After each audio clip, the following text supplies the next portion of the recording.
ഇന്നത്തെ പരിപാടി എന്ന് വെച്ചാൽ ഫിഷിങ് ആയിരുന്നു. കാലത്ത് തന്നെ ഞങ്ങൾ കാസ്റ്റിങ്ങൊക്കെ ഇറങ്ങി. ഞങ്ങൾ വിചാരിച്ച പോലെ തന്നെ ഒരുപാട് കാലത്തൊക്കെ പോയി നല്ല രീതിയിൽ കാലത്ത് കാസ്റ്റിങ്ങൊക്കെ നടത്തി.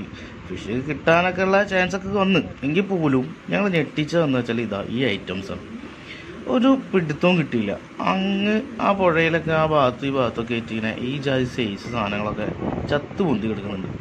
വെള്ളത്തിൻ്റെ ചൂടുകൊണ്ടാണ് ഞാൻ അത് കടിച്ചിട്ടാണെന്നൊരു പിടുത്തമില്ല. സംഭവം ഇത് കണ്ടപ്പോൾ ഞങ്ങൾ ആ സ്പോട്ടൊന്ന് മാറ്റി പിടിച്ചു. ആ സ്പോട്ട് മാറ്റി പിടിച്ചത് മാത്രമല്ല, അവിടെ ചെന്നപ്പോഴാണ് ഈ ജാതി സാധനം കുടുങ്ങി. ഇത് കുടുങ്ങുമ്പോൾ എന്താ വെച്ചിട്ടുണ്ടെങ്കിൽ കാസ്റ്റിങ്ങിൻ്റെ വിഷ്വൽ എടുക്കാൻ പറ്റിയില്ല. കാരണം നെഞ്ഞത്ത് ക്യാമറ വെച്ച് പോകാനുള്ള കപ്പാസിറ്റി നമ്മളെ കയ്യിലില്ല. നെഞ്ഞത്ത് രോമം തന്നെ ഇല്ല, പിന്നെ ക്യാമറ വയ്ക്കാനുള്ള കപ്പാസിറ്റി.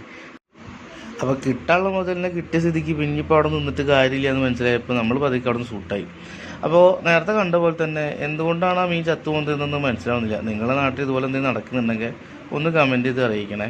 എന്തെങ്കിലും കാരണം നമുക്ക് മനസ്സിലാക്കാമല്ലോ.